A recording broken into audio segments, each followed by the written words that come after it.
Hello and welcome to the Drep and Stone podcast, a podcast where two friends raise a glass and have a conversation. I'm Nick. I'm Kyle. Kyle, you know what we haven't talked about in several weeks? No. The weather? The weather. The weather. Yeah. We are very squarely in summer. It is summer. Yeah, it is. But here in our sunshine state, Yep. we ain't seen too much of the sun here lately. Yeah, but it hasn't been too awful rainy either. No, it's cloudy. just been cloudy and overcast. Yeah. Like it's a bit weird. It is kind of weird. Because like for us here in Florida anyway, like summer is steamy. Yeah, indeed. Swamp ass season. Yeah, muggy. But I just walked around a theme park today. Literally today as we're recording. Yeah. And fine. Like I mean I probably sweated a little bit, but like I was totally good. Yeah. Not listen. Yeah. I got home and I was like, you ain't wrong. I did take a shower, but it was like I've been at a theme park. Like, right. I would rather refresh. Correct. But yeah, didn't sweat really. It was kind of actually really nice. It's impressive. I know. And for it being when we're recording June, who knows when this comes out, but June in Florida and like overcast. You and didn't want to die? Crazy. Exactly. Absolutely crazy. Yeah. So, yeah, we still haven't had much rain though. I'm No. getting a little concerned. Yeah. I'm tired of being in this like drought nonsense. Yeah. My grass, it does look a little better, but it's still pretty toasty. Yeah, like that 3 o'clock shower that used to be like clockwork. Yeah. Not right I now. haven't been hitting it recently. I've heard rumors Yeah. that is it El Nino? I think it's El Nino, which is affecting the Pacific, is going to affect us here, and like it's going to change our weather pattern, but like for premium water dumpage At some point. Okay. Yeah. Well, look forward to that. Me too, because like I mean, you know, my days are not ruined by 2 hours of rain in the afternoon. Yeah, no. So I'd kind of rather that actually. Yeah, it's nice. It is nice. So there's your weather report, everybody. Yeah, you're welcome. Yeah. What is that? Is that sound supposed to be Morse code? What do you think they say? Like, oh God, there's weather.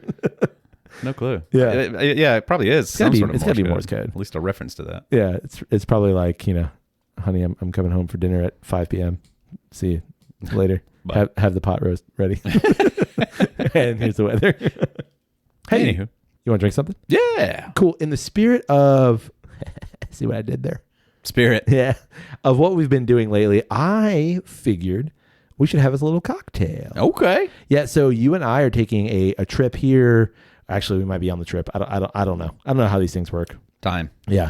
Weird. But we're taking a trip in a couple of weeks to the, I was going to say the great state of Italy. To Italy and some surrounding countries. The Mediterranean, if you will. Yeah. And I figured we should do a cocktail from that region. Okay. We featured one in the past. Actually, we've done probably several Italian cocktails and beers. I know that.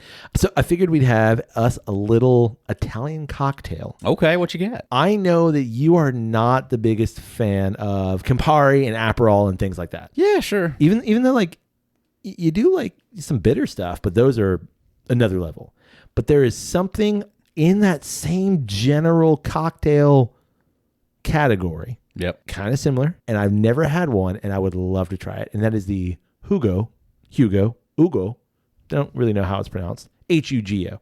We would probably say Hugo, but I think it's Ugo in Italian. Hugo. Like the car? Hugo. Hugos.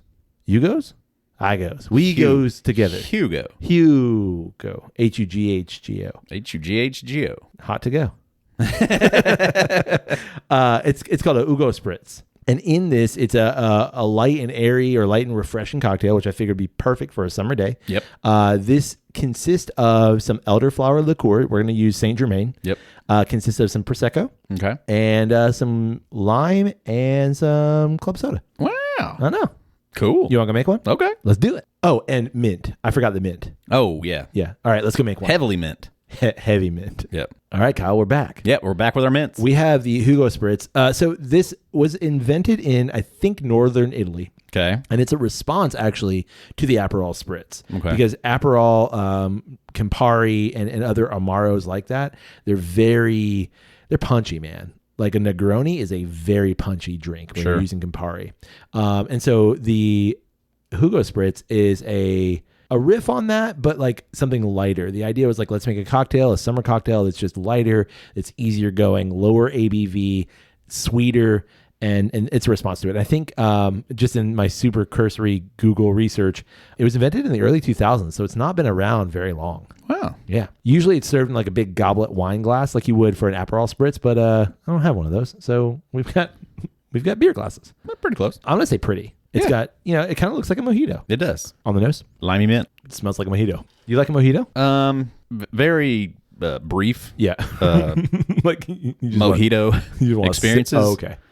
I've had some that were like, yeah, that's incredible. I could drink 4 of those. And I've also had some where I was just like, ugh, gross. Yeah.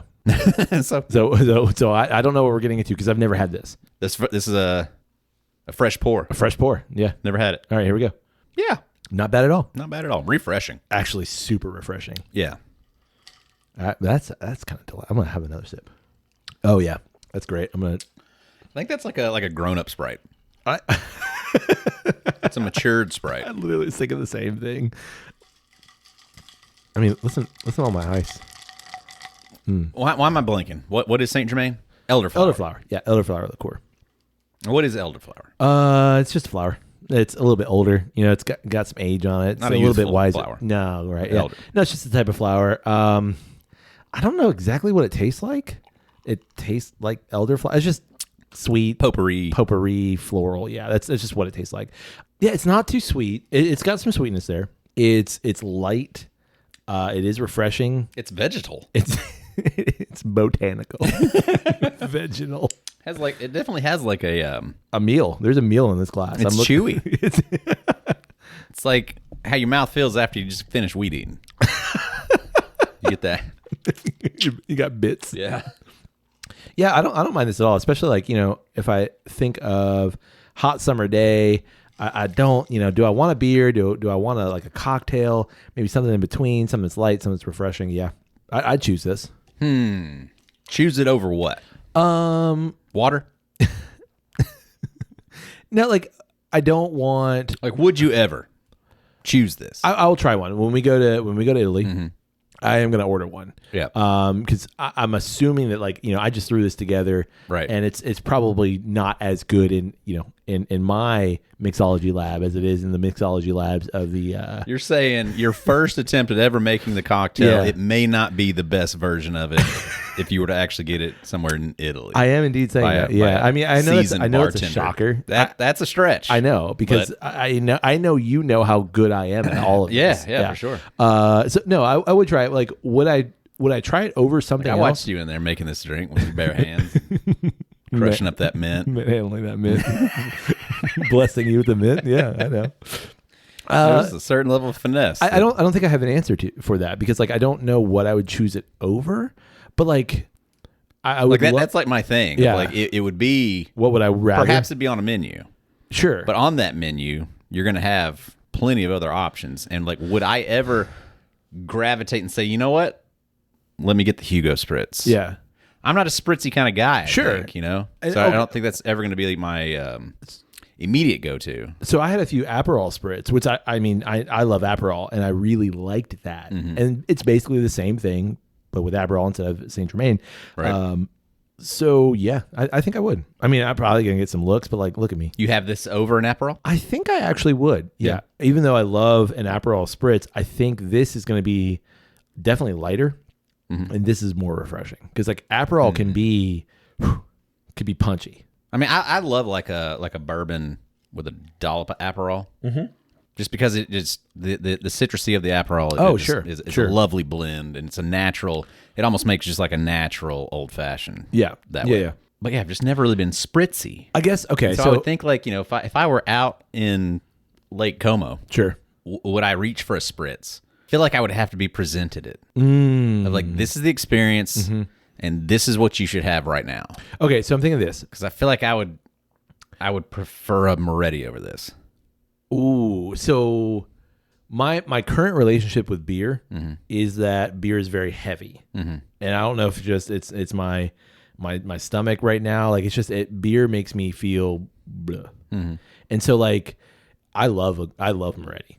But okay, so let's say I'm gonna have my Italian lunch. It's probably gonna be a little bit heavy anyway because it's an Italian lunch, And do I want beer on top of that? Because I'm going to go walk around this afternoon. Like, I don't want wine because wine, wine's a little bit more, a little heavier on the ABV. So like somewhere in between, I want it light. I want it refreshing. I might want to have a couple of things. So like, yeah, I think this over, I'm going to say this over a beer, just where I am right now. Sure. And even though I'm in Italy, obviously Italy is wine country. I for some reason in my mind, like wine is more dinner oriented. Agree. Fully agree. So yeah, I would reach for one of these, especially like I know it's going to be on every menu. I know it's on every menu because I've been there. I've seen it on every menu. Sure. And so it's like, would you like, here's an Aperol Spritz or a Hugo Spritz?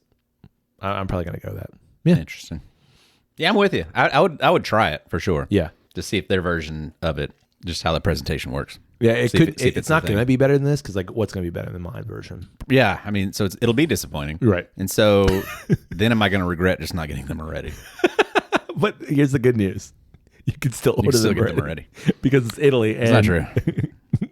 What? That is true. No, I mean, I may not be in the right spot for it. Who knows? Fucking goblet, bathtub size Moretti. Just I can dunk my face in. Yeah. Old dike. Excuse me, sir. I would like 4 buckets of Moretti. I'm sorry? You heard me. 4 buckets. Chop, chop. Chop, chop. With ice.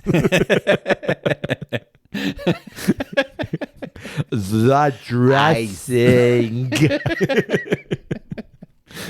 Final thoughts. I like it. I think that it's 1 to 10. Ooh, I'm gonna give it a solid 7. Solid 7. Solid 7. I think like, is it something that I would reach for as a go-to drink? No, but as will you ever make it again yourself? No, I would not. No, I think if I was, but to be fair, like I don't really make that many cocktails myself anyway. Mm-hmm. But if I'm out somewhere and I'm like, I would like something. You see one on the menu. Well, yeah, or like I don't want something with rum. I don't want a mojito or I don't want a gin and tonic or something like that, which is kind of my go-tos in this wheelhouse. Yeah, like would you ever pick this over a gin and tonic? Yeah, I would. Only in the sense of I don't want something with as high of ABV. Like if I'm thinking of that, like I don't want to take a nap later. You know what this I mean? Will have significantly less ABV? Definitely less ABV for sure. Because the Prosecco... Maybe 12. I would say that's pushing it. Maybe 9. Yeah. And you have 4 ounces of it, sure, but it's not that high. And the Saint Germain's not very high either. Versus something that is 2 ounces of gin, which after a gin and tonic, maybe gin and tonic and a half, like feeling pretty good. Right. So yeah, gotcha. I would say in those scenarios, as much as I love a gin and tonic. Yep. Well, now that we've got a cocktail, what would you like to talk about this week? Came across this thing called the Batman effect. Yeah. The Batman effect is it's kind of like this mental philosophy of doing any kind of task, but doing it in the mindset that you're completing this task as Batman. Ooh. And that it kind of builds this like fortitude, this like alter ego. You are building an alter ego. Yeah. Okay. To be able in which to perform the task at like a higher moral, not efficacy, but like maybe I guess like in a way, but also with like a stronger rigor. Sure. I'm not going to give up so easily. Yeah. I'm going to do this with the task with the mindset that I can accomplish this because the persona that I'm taking on is one of higher skill set or higher physical thresholds. I don't know. Like it's just from a position that like I can now do this task with more vigor than I could before when I'm doing it just kind of in my like mundane state of I don't want to do this or whatever. The video that they talked about, it referenced like a study where they took like school-age kids, gave them a task, but asked them to do the task as Batman. And when they did the task as Batman, they were able to do the task longer and more effectively because they were taking on this kind of, this mindset of like, quote unquote, superhero work. And, like Batman wouldn't give up so easily, so I can keep doing this longer. Or, Batman can do this better. So I'm gonna give it all I've got. Yeah. And just like that it did actually show improvements within their doing the task with this mindset. You ever do that? You ever like put in this like, I mean, you're a gym goer. Yeah. Like, do you ever get in there and you like, all right, time to do this. It's actually pretty good. In the dark. It's pretty good. You put on that mantle. Yeah. Of something beyond Nick to get this thing done. No, not in the gym. Not usually. No. Never. I mean, I'm not gonna say never, but like I think you do go in with certain mindsets for different things.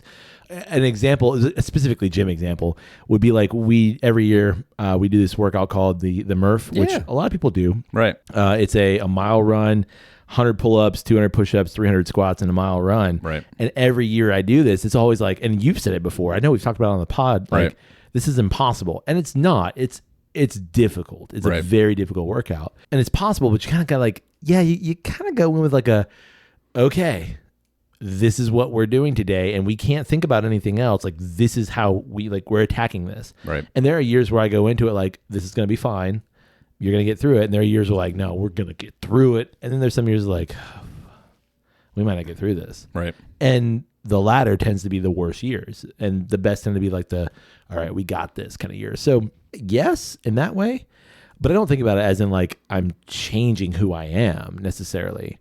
It's I'm just reframing my mindset a little bit, where I think what you're saying at is almost like adopting a complete separate persona of like, I am no longer Nick, I am something else. Sure.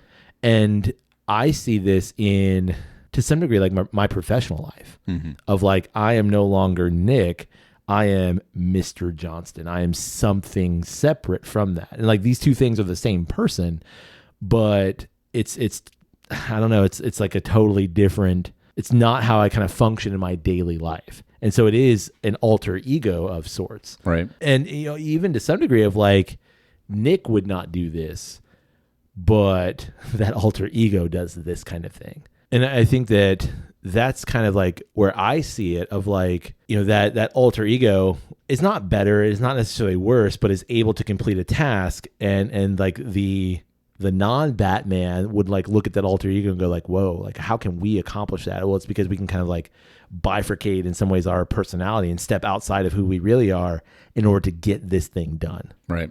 I have a not Nick example of what kind of like what I'm thinking of. Like, there's a really good interview with Stephen Colbert and Lady Gaga, and he's asking her about, this is pretty early in her career, and he's asking her, who are you?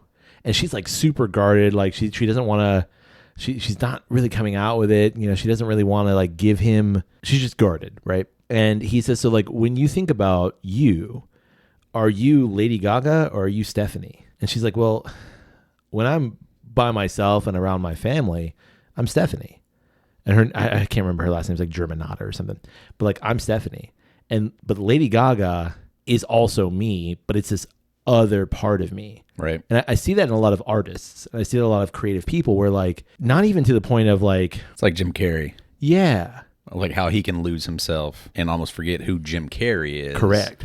Or who he is, because Jim Carrey is this character. And like in this case where Lady Gaga, exactly, she's a character. Right. She is something else, but that is the Batman of it that I channel to then do the creative thing. Right. And so I think you see that in a lot of people who adopt personas, or in the case of like Jim Carrey, who lose themselves in this alternative version of Jim Carrey, or like when he did when he was on Andy Kaufman. Yeah.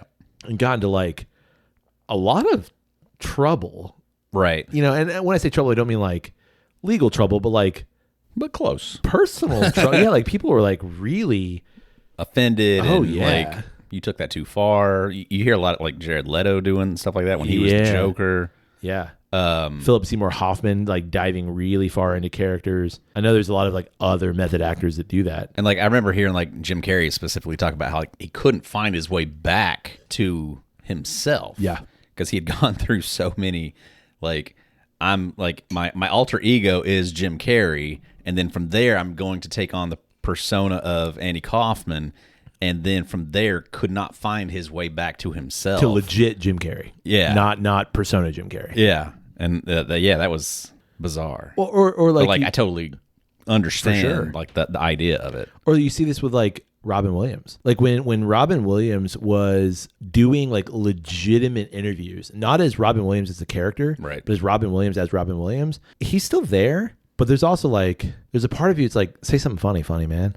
Right. And when like, you know, someone you look like that guy, but right, you're not really acting like him. But someone like that like recognizes that, no, I am Robin Williams. So like, it's so difficult to be just Robbie. I don't know what his friends call him, you know, whatever. Like, it's so difficult to be me. Right. So that alter ego, those lines blur. Right. Yeah. And so like, I kind of, I agree with this Batman hypothesis. What was it? Batman effect. Because I see that, not to that degree in myself, but I see that in myself. Oh, like, yeah. You know, in order to get this thing done, or in order to even selfishly like get the thing that I want, I have to adopt an alternative kind of perspective. I can remember doing that so much as a younger man, as like an adolescent, as a teenager.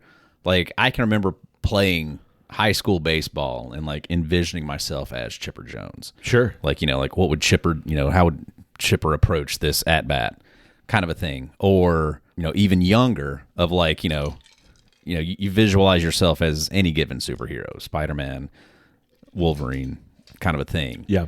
I don't know if I ever did it so specifically as like, I feel like as an adult, it's more like you take on like philosophical approaches of like stoicism or something like that, where it's like, I don't want to whine.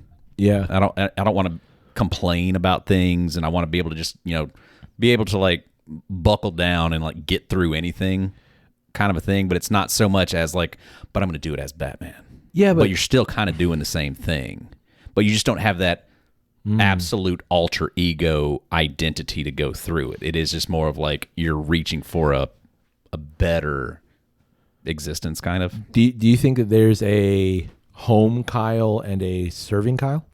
Absolutely, there is. Like we've talked about this. Like, this is like one of our very first episodes. Yeah.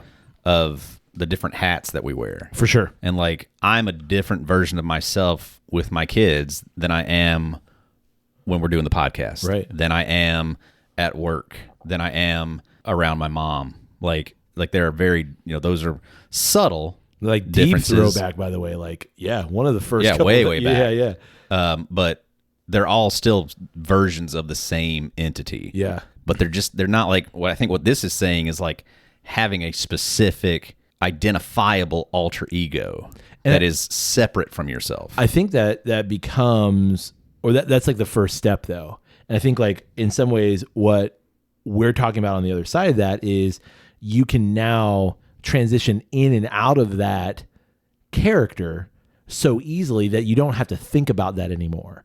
Of like, I mean, even for me going into an education scenario, I don't have to think about Batman. I don't have to like sit in my car and like go get a tiger. I don't have to do that anymore. Right. But like, I think I did at one point. Yeah. I think I did have to like, okay, you got this. Go in. You can make a difference. And I'm assuming that even to some degree of what you do, okay, you're gonna be okay. Things are gonna go wrong. People are gonna say mean things at some point. Things are you're not gonna love everybody, and everybody's not gonna love you. Do the thing. Right. Whereas now it's just second nature to us. Do you think that that's important, that we adopt some sort of alternative persona to like help us get through the things that we need to get through? That's what I'm saying. I think it is like a young person's thing. Yeah. Of like, maybe you do need that early on. But I think at this point in the way that I approach tough situations is like, I don't want to lose that credit. Sure. To go to myself. That I did it. Yes. I don't want to have to look at it as like, it was, the Batman version that was able to get through that thing. Like, I want to be able to hold that mantle of like, I got through that. Yeah. I don't want to lose that connection, the more personal connection to it. And I want to be like, to be able to push myself to get through it also. Yeah. That I didn't need Batman. Yeah. I think that like in some ways that's the dissociative aspect of that, maybe the negative of, if I'm overly reliant on that secondary persona, then like that experience maybe feels cheap in some way, or that like I always feel like maybe I'm not good enough because it wasn't Stephanie, it was Lady Gaga that did that. Right. You know? And so like, yes, we are two sides of the same person, but like it was that alter ego that did that versus me. Yeah. I mean, I guess in that kind of instance of it, there is probably some sort of an aspect of like, yeah, but Stephanie can't do this. And exactly. Like you have to have Lady Gaga to be able to do this. Yeah. I kind of like, I see that in my own creative aspects. Like, not that I have created an alternative, person, but like when I'm writing, or no, it's primarily when I'm writing, like my other creative stuff or just things that I'm doing just for fun or like as a hobby, I don't really do that. But like in writing, it's almost like that, what would this writer, how would they write that? Or how would they view this? Not that I'm trying to emulate them, right? But it's like, I have to take myself out of me, and I almost like have to think about the how outside looking in, if that makes sense. And I obviously I haven't published, a bunch of works or anything like that. So maybe that's in some ways keeping me back, but it's like, yeah, I still have that in my mind of how would so-and-so, or how should I, because I'm trying to channel this thing. Right. Yeah. That's inspiration. Okay. And that's possibly even at the extreme end of that, it would be, what's the greatest form of flattery? Imitation. It's imitation. I don't think that's reaching into this level of like creating a separate identity. So like the separate identity would be like, I'm chain smoking American spirits and I'm staying up till 4 a.m. and right. And like just, writing on a typewriter, and like I have to do that in order to get that thing done. Right. Okay. That makes sense. Yeah. Like, I mean, by the way, I've never chain smoked American spirits. I just want everybody to know you don't have to write in Debbie. I'm going to be okay. Yeah. You're a Marlboro Red Marlboro man. Unfiltered Marlboro man. I would never. You're a lucky strike. Way to go way back. Yeah, no, but it is interesting. I think it is interesting too. Like I think anytime that I was like younger and thinking of it in terms of like mundane tasks, was when it would like play into like, yeah, but man, Spider-Man wouldn't bitch about mowing the lawn. I can go do this. Sure. I can get through this. Sure. Who was it for you though? Was it like, what superhero was it, or was it a superhero? Probably Cyclops of the X-Men. Yeah. Cyclops is good. He was my favorite. No, it's Batman for me. Yeah, I think it was Batman. Fair enough. Yeah, you're primed for that animated series. I was, that for sure. I was early '90s. Oh yeah, buddy, sign me up. But I don't think I ever. Now that I say that though, like I don't think I ever did like Batman would have bitch about this. First of all, because I was like 4 and I didn't know the word bitch. But like I never thought in that way. It was just like, no, you got it. You can do that. Like you could be like, you know what I mean? For sure. Oh, did you ever have a Batman costume? Ooh. Did you ever don the cowl? Yeah. At some point, I know I have donned a cowl. Yeah, I think there's that interesting thing of like putting on the costume. Sure. Be it Halloween or whatever. That's something changes your. Yes. Okay, so in that case, I've got the perfect scenario. So I used to work for a company called MadScience, and we did science presentations and shows for kids. And like I would put on a lab coat, and I would put on like a funny looking tie. Sometimes I'd wear like some sort of wig thing and like glass or goggles. And like I was then my character was called Neutron Nick, and I became that character. Right. And so like that was completely different. When I took that off, like I would not act in the way that character acts. Right. And it was just literally putting on the lab coat and like, you got this, go. Right. And like in some like acting, I've done some, minor acting things. Same thing. You put on that costume and now you're something different. Not that I've ever cosplayed and like going to Comic-Con cosplay, but I have a feeling that that's what the cosplayers do. And I think like this would be like saying like you'd put on that costume to go wash the dishes or to like clean the living room. And by God, I did it much better when I cleaned the living room as Batman. Yeah. It is way cleaner than Gotham, like, yeah, I mean, it's that kind of weirdness. It's not. I don't think not weird playing is, the role. Yeah. It's not playing the role. I see what you're for saying. a specific purpose. It's being Neutron Nick. Yeah. To go wash your car. How would Neutron Nick wash this car? Here's what I'm gonna say to all that.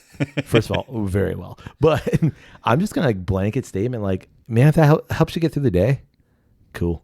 Oh, yeah. For sure. Because life is tough, man. Yeah. So how would Indiana Jones get through this? Listen, if you start carrying a whip and wearing a leather fedora, I'm not going to be able to stay away from you. True that. Yeah. Khaki is your color, man. Yeah, I don't mind it. That's why I'm going to Venice. And 99% of the reason I've wanted to go to Venice is so that I can stand in front of that building and say, it looks like a converted church. You got to do that for social media. Venice. I love the idea of like having to psych yourself up, maybe even having to like adopt something completely different to get through, to get into, to be able to accomplish something.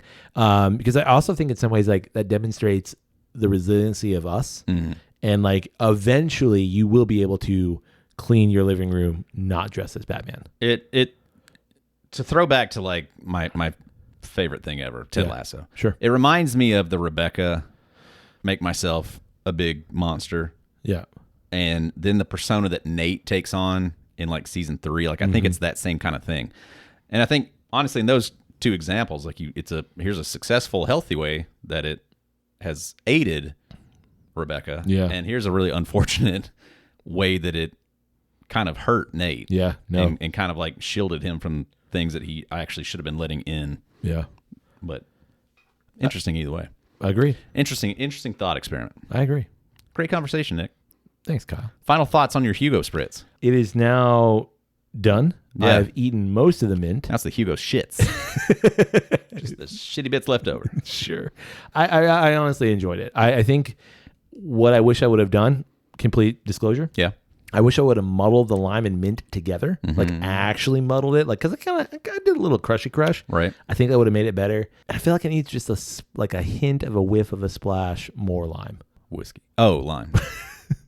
No, I don't think it needs any more alcohol. I think it just needs just a bit more lime. Sure. What about you? Final thoughts? It is refreshing. Yeah. It is good. You'd never order this. I don't think I'd ever order it. I understand. How many euros would you pay for it?